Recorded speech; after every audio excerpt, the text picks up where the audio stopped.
নমস্কাৰ আপোনালোকক সকলোকে প্ৰথমতে ইনফৰমেশ্যন এছএমএছ চেনেলটোৰ নতুন ভিডিঅ' এটা মাজলৈ স্বাগতম জনাইছোঁ বন্ধুসকল অসম কৃষি বিশ্ববিদ্যালয় অৰ্থাৎ আসাম এগ্ৰিকালচাৰেল ইউনিভাৰ্চিটি যোৰহাটৰ ফালৰ পৰা কেইটামান নতুন ভেকেন্সি মুকলি কৰিছে য'ত আপোনালোকৰ গ্ৰেড 3 বা গ্ৰেড 4 এনেকুৱা ধৰণৰ পোষ্ট মুকলি কৰিছে গতিকে কোনসকল কেণ্ডিডেটে ইয়াতে এপ্লিকেশ্যনটো কৰিব পাৰিব কেনেকৈ কৰিব সম্পূৰ্ণ ডিটেইলছ আপোনালোকক জনাম ভিডিঅ'টো প্ৰথমৰ পৰা শেষলৈকে নিশ্চয়কৈ চাই থাকিব সো এইখন হৈছে অফিচিয়েল নোটিফিকেশনখন 20 ডিসেম্বৰ তাৰিখে ৰিলিজ কৰিছে আৰু ইয়াতে চাও কি পোষ্ট মুকলি কৰিছে প্ৰথমতে যেটো পোষ্ট আছে সিনিয়ৰ মেকানিকৰ পোষ্ট আছে এটাই ইয়াতে ভেকেন্সি মুকলি কৰিছে আৰু এটো আনৰিজাৰ্ভ হৈ আছে অৰ্থাৎ সকলো ক্যাটাগৰী ক্যান্ডিডেট ইয়াতে এপ্লিকেশনটো কৰিব পাৰিব ইয়াৰ বাবে সুবিধাটো লাভ কৰিব ইয়াতে স্যালাৰিটো আৰম্ভণিতে 22000 পৰা ষ্টাৰ্ট হ'ব ইয়াৰ পিছত আপোনালোকৰ 97000 লৈকে যাব গ্ৰেড ফে টু ইয়াতে 9400 per month educational qualification to ইয়াতে বিচাৰিছে HSSLC passed with science and mathematics higher secondary pass কৰা হ'ব লাগিব কমসে কম আৰু লগতে ইয়াতে আপোনালোকৰ সায়েন্সৰ ক্যান্ডিডেটে এপ্লাই কৰিব পাৰিব আৰ্টছ বা কমাৰ্চৰ ক্যান্ডিডেটে ইয়াতে এলিজিবল নহয় লগতে সায়েন্সৰ ক্যান্ডিডেটৰ কন্ডিশন আছে ইয়াতে ম্যাথমেটিক্স সাবজেক্ট থকাটো বাধ্যতামূলক তাৰ লগতে কৈছে 2 বছৰৰ ITI ট্ৰেড সাৰ্টিফিকেট বিচাৰিছে ফিটাৰ নাইবা ওয়েল্ডাৰ নাইবা mechanic certificate holder affiliated two NCVT আৰু লগতে নাইবা SCVT experience বিচাৰিছে minimum 5 years working experience install troubleshoot repair and maintenance of electronic control systems and mechanical instrument next was a draftsman ইয়াতে এটা post মুকলি কৰিছে এটো আনৰিজাৰ্ভ হৈ আছে স্যালাৰিটো সেম ৰখা হৈছে এডুকেশনাল কোৱালিফিকেশন টো ইয়াতে হায়াৰ সেকেন্ডাৰী পাস বিচাৰিছে মিনিমাম 2 বছৰৰ লগতে ইয়াতে ITI ট্ৰেড ইন ড্ৰাফটমেন সাৰ্টিফিকেট বিচাৰিছে NCVT নাইবা SCVT ৰেজিষ্টাৰ হোৱাৰ পৰা desirable কৈছে ইয়াতে certificate of AutoCAD experience in CADD experience expertise in drawings showing plans elevation and sections apprentice training in R&D technical institute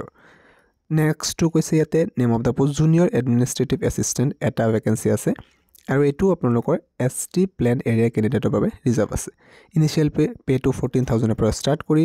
60500 per month grade pay 2 থাকিব ইয়াতে 8700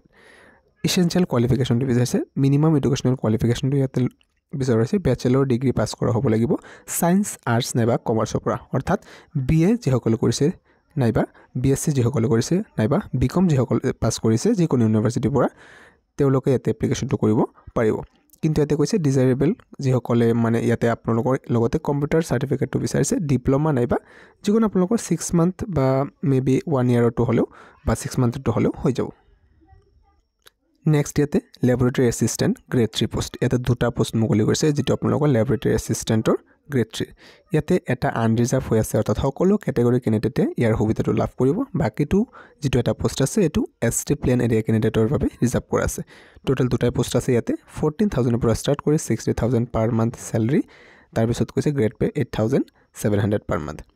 qualification to বিচাৰিছে educational qualification candidate shall have a bachelor degree in scienceৰ পৰা bachelor degree অৰ্থাৎ BSc কৰা হ'ব লাগিব যিকোনো government recognised university ফালৰ পৰা লগতে ইয়াতে ডিপ্লোমা নাইবা সাৰ্টিফিকেট ইন কম্পিউটাৰ এপ্লিকেশন বা কম্পিউটাৰ সাৰ্টিফিকেট আপোনালোকৰ বিচাৰা হৈছে নেক্সট যেটো আছে ফিল্ড এসিস্ট্যান্ট গ্ৰেড 3 যেটো আছে ইয়াতে 4টা পোষ্ট মুকলি কৰিছে এটোৱে হাইয়েস্ট নাম্বাৰ অফ পোষ্ট আছে এই এডভাৰটাইজমেন্টখনৰ ভিতৰত সো আপোনালোকৰ ইয়াতে তিনিটা আনৰিজাৰ্ভ হৈ আছে অৰ্থাৎ এই তিনিটা পোষ্টৰ বাবে বা যিকোনো ক্যাটাগৰী ক্যান্ডিডেট ইয়াতে সুবিধাটো লাভ কৰিব বা এপ্লিকেশনটো কৰিব পাৰিব OBC MOBCৰ বাবে এটা পোষ্ট ৰিজাৰ্ভ আছে 14000 পৰা আৰম্ভ কৰি 60500 per month গ্ৰেড পে থাকিব 8700 ইয়াতে কৈছে ইয়াতে কোনো ধৰণৰ আপোনালোকৰ ষ্ট্ৰীম উল্লেখ কৰা নাই যিসকল ক্যান্ডিডেট গ্ৰেজুৱেচন কৰিছে তেওঁলোকে ইয়াতে এপ্লাই কৰিব পাৰিব কোনো ধৰণৰ আৰ্টছ সায়েন্স কমাৰ্চৰ কন্ডিশনে সকলোৱে এপ্লাই কৰিব পাৰিব যিসকলে গ্ৰেজুৱেচন কৰিছে লগতে ডিপ্লোমা সাৰ্টিফিকেট নাইবা কম্পিউটাৰৰ এপ্লিকেশনৰ সাৰ্টিফিকেট থাকিব লাগিব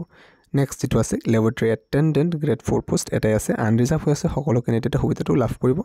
12000 পৰা আৰম্ভ কৰি 37500 per month গ্ৰেড পেটো থাকিব 4400 per month ইয়াতে কৈছে essential qualification to candidate should at least be read up to class 8 কমসে কম ইয়াতে মিনিমাম কোৱালিফিকেশন টু ক্লাস 8 বিচাৰিছে লগতে highest qualification to class 10 pass বিচাৰা হৈছে গতিকে কন্ডিশনটো হয়তো এনেকৈ বুজাইছে যে যিসকল ক্যান্ডিডেট মেট্ৰিক পাছতকৈ বেছি কোৱালিফিকেশন আছে তেওঁলোকে ইয়াতে এলিজিবল নহব সো ইয়াতে মন কৰিব আপোনালোকে ইনস্ট্ৰাকশন কিছুমান দিয়া আছে যে আপুনি ইয়াতে এপ্লাই কৰিব বিচাৰিলে আপোনালোকৰ কিন্তু পাৰ্মানেন্ট ৰেসিডেন্স সাৰ্টিফিকেট অৰ্থাৎ PRC খন আপোনালোকে সাবমিট কৰিব লাগিব যিসকল ক্যান্ডিডেটৰ PRC নাই তেওঁলোকে ইয়াতে এপ্লিকেশনটো কৰিব নোৱাৰিবা কৰিলেও ৰিজেক্ট হৈ যাব আৰু যিসকল ক্যান্ডিডেট সাৰ্ভিস অৱস্থাত আছে তেওঁলোকে NOC টো দিব লাগিব আৰু ইয়াতে যেটো বয়সৰ সময়সীমা 18 বছৰ মিনিমাম ৰখা হৈছে আৰু ম্যাক্সিমাম 40 বছৰ ৰখা হৈছে কিন্তু এসসি এসটি ওবিসি ক্যান্ডিডেট হলে গভৰ্নমেন্ট নৰ্মস অনুযায়ী ৰিল্যাক্সেশন লাভ কৰিব তাৰপিছত এপ্লিকেশন ফিজ হিচাপে চাওক 500 টকা পেমেন্ট কৰিব লাগিব যদিহে আনৰিজাৰ্ভ নাইবা ওবিসি নাইবা এমওবিসি ক্যান্ডিডেট হয় আৰু 250 টকা পে কৰিব লাগিব অৰ্থাৎ 250 টকা পে কৰিব লাগিব এসসি নাইবা এসটি ক্যান্ডিডেট হলে নাইবা পিডব্লিউডি ক্যান্ডিডেট হলে তো এটো আপোনালোকে অনলাইন মোডতে পেমেন্ট কৰিব পাৰিব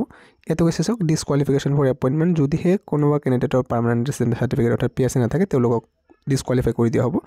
তাৰপিছত ইয়াতে চাওক নেক্সট সিলেকশন প্ৰসেসৰ ক্ষেত্ৰত ইয়াতে যেটো পোষ্ট আছে সিনিয়ৰ মেকানিক আৰু ড্ৰাফটসম্যান ইয়াৰ বাবে ক্যান্ডিডেটৰ এটা স্কিল টেষ্ট আৰু লগতে ইন্টাৰভিউ লোৱা হ'ব বাকি যেটো আছে যিসকল ক্যান্ডিডেট জুনিয়ৰ এডমিনিষ্ট্ৰেটিভ এসিস্ট্যান্ট নাইবা ল্যাবৰেটৰী এসিস্ট্যান্ট নাইবা ফিল্ড এসিস্ট্যান্ট গ্ৰেড 3 লগতে ল্যাবৰেটৰী এটেন্ডেন্টৰ বাবে এপ্লিকেশনটো কৰিব তেওঁলোকৰ এটা ৰিটেন টেষ্ট লোৱা হ'ব ৰিটেন টেষ্টত কোৱালিফাই কৰিলেহে ইয়াতে সিলেকশন প্ৰসেসটো লাভ কৰিব